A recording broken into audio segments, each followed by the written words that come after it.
Cuando la Segunda Guerra Mundial terminó en mayo de 1945, millones de personas respiraron aliviadas, y Europa comenzaba a reconstruirse entre escombros y recuerdos de horror.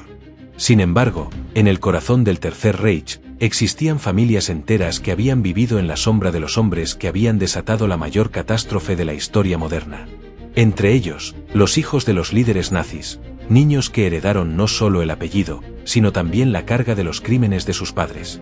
Estos hijos nacieron en palacios y mansiones, rodeados de poder, pero también de miedo y de secretos que ningún niño debería conocer. Algunos nunca llegaron a comprender del todo la magnitud de lo que sus padres habían hecho. Otros, sin embargo, fueron testigos de la brutalidad, del fanatismo y de las decisiones que condenaron a millones. Tras la caída de Hitler, no hubo lugar seguro para ellos. La justicia de Nuremberg buscaba responsables, los aliados vigilaban a los sobrevivientes, y los propios gobiernos alemanes, divididos en ocupación soviética y estadounidense, miraban con recelo a las familias de los nazis.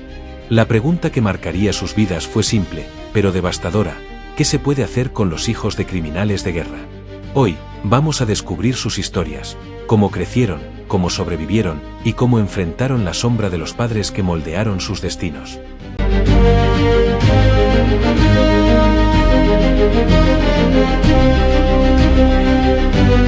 Capítulo 1. Los hijos de Joseph Goebbels, el trágico destino de la infancia. Joseph Goebbels, el ministro de propaganda de Hitler, era un hombre obsesionado con la imagen y la lealtad absoluta al Führer. Su familia vivía en la mansión de la Wilhelmstrasse, rodeada de lujo, comodidades y una vigilancia constante. Su esposa, Magda Goebbels, compartía su fanatismo y fue una aliada inseparable en su dedicación a Hitler y al régimen. Juntos tuvieron 6 hijos: Helga, Hildegard, Helmut, Oldine, Hedwig y Heidrun, quienes crecieron bajo la rígida instrucción de obedecer sin cuestionar y glorificar la ideología nazi. En abril de 1945, con las fuerzas soviéticas acercándose a Berlín y la caída del Reich siendo inminente, Goebbels tomó una decisión que marcaría para siempre la vida de sus hijos. Siguiendo la lógica de lealtad absoluta al régimen y la ideología del sacrificio por el Führer, Goebbels decidió que sus hijos no sobrevivieran a la derrota. El 30 de abril de 1945, tras el suicidio de Hitler, Goebbels y Magda envenenaron a sus 6 hijos antes de quitarse la vida en el búnker de Berlín. Este acto no solo eliminó a los hijos, sino que borró cualquier posibilidad de que la historia conociera a quienes podrían haber llegado a ser, ni sus personalidades, ni sus sueños, ni siquiera la oportunidad de una vida separada de la sombra de sus padres. La infancia de los Goebbels terminó de la manera más brutal y definitiva, convirtiéndose en un símbolo de cómo la ideología extrema destruyó incluso lo más inocente. Esta tragedia resuena como un ejemplo del costo humano de un fanatismo absoluto. La vida de los más vulnerables fue sacrificada por la obsesión de poder de los adultos. Capítulo 2. Los hijos de Hermann Göring, privilegio, escape y exilio. Hermann Göring, comandante de la Luftwaffe y segundo al mando después de Hitler, era un hombre carismático, ambicioso y megalómano. Su hija más conocida, Eda Göring, nació en 1938 y creció rodeada de lujos, palacios y la atención mediática del régimen nazi. La mansión familiar, la educación exclusiva y la cercanía a los círculos de poder ofrecían a Eda una vida que pocos niños alemanes podían siquiera imaginar. Sin embargo, este privilegio venía acompañado de aislamiento, vigilancia constante y la presión de ser la hija del líder, con expectativas implícitas de representar la imagen pública de la familia incluso en su infancia. Tras la caída del Tercer Reich, Eda y su madre, Emmy Göring, fueron arrestadas por los aliados. Su situación era compleja. Aunque Eda era demasiado joven para ser juzgada o considerada responsable de los crímenes de su padre, su apellido estaba marcado por la historia, la propaganda y el horror. Vivir con ese legado no solo significaba enfrentar el rechazo social, sino también la curiosidad morbosa de un mundo que quería entender cómo los hijos de los nazis sobrevivieron a la guerra. Eda creció bajo supervisión y tutela de familiares, evitando la política y la vida mediática. Su educación se convirtió en una forma de protegerla de la notoriedad de su apellido, mientras la sociedad alemana intentaba reconciliarse con el pasado y reconstruir un país devastado. Aunque heredó riqueza y cierta influencia, Eda pasó gran parte de su vida buscando anonimato y normalidad, conscientes de que su existencia estaba inextricablemente ligada a uno de los hombres más odiados de la historia moderna. Su historia refleja cómo los hijos de nazis poderosos podían sobrevivir, pero nunca escapar de la sombra de la fama y la culpa histórica. Capítulo 3. Los hijos de Heinrich Himmler, el secreto de la sangre. Heinrich Himmler, jefe de las SS y arquitecto del Holocausto, tuvo una relación distante con su hija, Gudrun Himmler, nacida en 1929.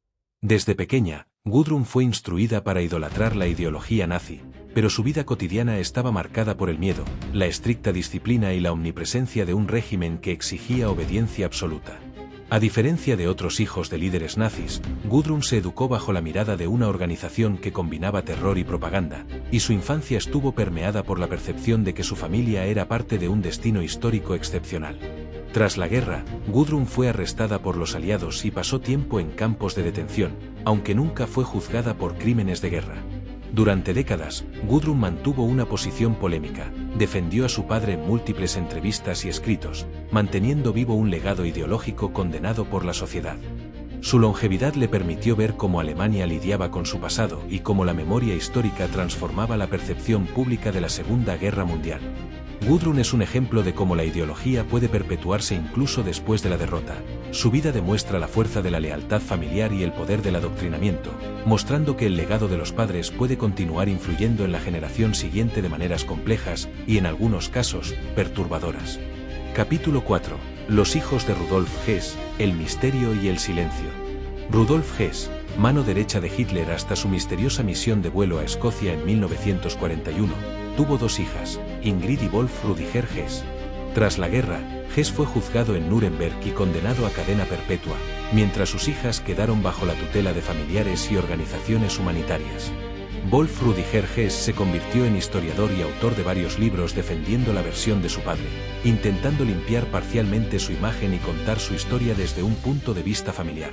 Ingrid, en cambio, llevó una vida más discreta, evitando la notoriedad y manteniendo un perfil bajo en la sociedad alemana.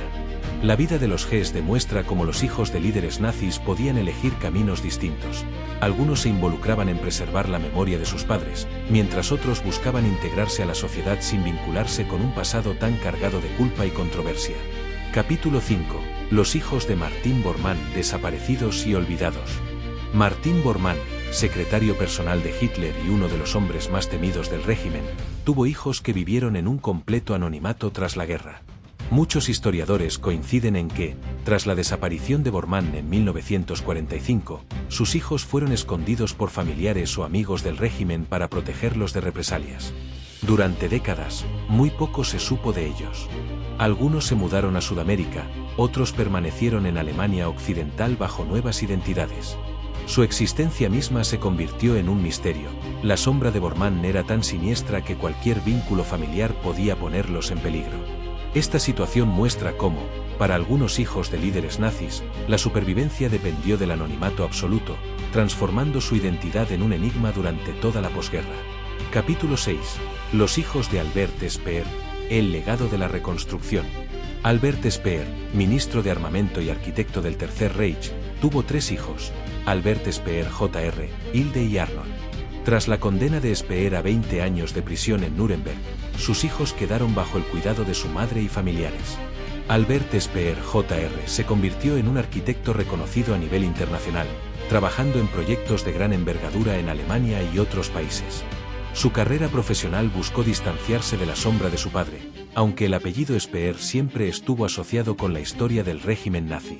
Los hijos de Speer muestran un caso particular. Aunque crecieron en la sombra de un padre condenado por crímenes de guerra, pudieron reconstruir sus vidas mediante educación, trabajo y discreción, convirtiéndose en figuras respetadas dentro de la sociedad alemana de posguerra. Capítulo 7. El peso del pasado y la herencia psicológica. Ser hijo de un líder nazi no solo significaba lidiar con el apellido y la fama histórica, sino también con un peso psicológico enorme. Muchos de estos hijos enfrentaron rechazo social, prejuicio y, en algunos casos, el estigma de la culpabilidad colectiva. Algunos optaron por hablar públicamente de su infancia, como Wolf Rüdiger Hess, mientras otros, como Eda Goring, se mantuvieron alejados de la atención mediática. El impacto emocional de crecer con un padre implicado en crímenes de guerra dejó secuelas profundas, sentimientos de culpa, confusión, miedo e incluso odio hacia el propio apellido. La sociedad alemana de posguerra tuvo que decidir cómo tratar a estos niños, como víctimas, como cómplices indirectos o como seres inocentes atrapados por la historia. La respuesta nunca fue uniforme, y en muchos casos, dependió de la decisión personal de cada hijo. Capítulo 8. Influencia, rehabilitación y olvido. A lo largo de los años, algunos hijos de líderes nazis lograron integrarse a la sociedad y construir carreras respetadas, mientras otros quedaron marcados por la tragedia y el silencio. Algunos fueron objeto de libros, documentales y estudios sobre la herencia de la ideología y la memoria histórica. La historia de estos hijos plantea preguntas complejas sobre justicia, moral y memoria. ¿Puede un apellido determinar la vida de alguien? ¿Es posible vivir separado del pasado de los padres? ¿Cuál es la responsabilidad de la sociedad hacia quienes heredaron el legado de la maldad? Estos hijos crecieron en un mundo que los miraba con recelo, pero también con curiosidad histórica. Algunos encontraron su lugar, otros nunca pudieron escapar de la sombra de sus padres. Sus vidas nos recuerdan que la guerra no solo destruye naciones, sino también familias enteras, dejando cicatrices que perduran por generaciones. Capítulo 9. Reflexión final y legado histórico. Hoy, casi 80 años después del final de la Segunda Guerra Mundial, los hijos de los líderes nazis nos enseñan lecciones sobre la memoria, la ética y la supervivencia. Algunos de sus nombres se han perdido en el tiempo, otros se han convertido en ejemplos de resiliencia o de cómo lidiar con la carga del pasado. Sus historias son un recordatorio de que la historia no termina con la muerte de los líderes, sino que continúa a través de quienes quedaron atrás. Cada apellido, cada infancia marcada por la guerra, lleva consigo una mezcla de tragedia, culpa, supervivencia y, en algunos casos, redención. Los hijos de Hitler, Goebbels, Himmler, Göring, Hess, Bormann y Speer no eligieron sus vidas ni sus apellidos, pero sus historias siguen siendo parte del relato que nos obliga a reflexionar sobre la responsabilidad, la memoria histórica y la forma en que las decisiones de los padres pueden moldear destinos enteros.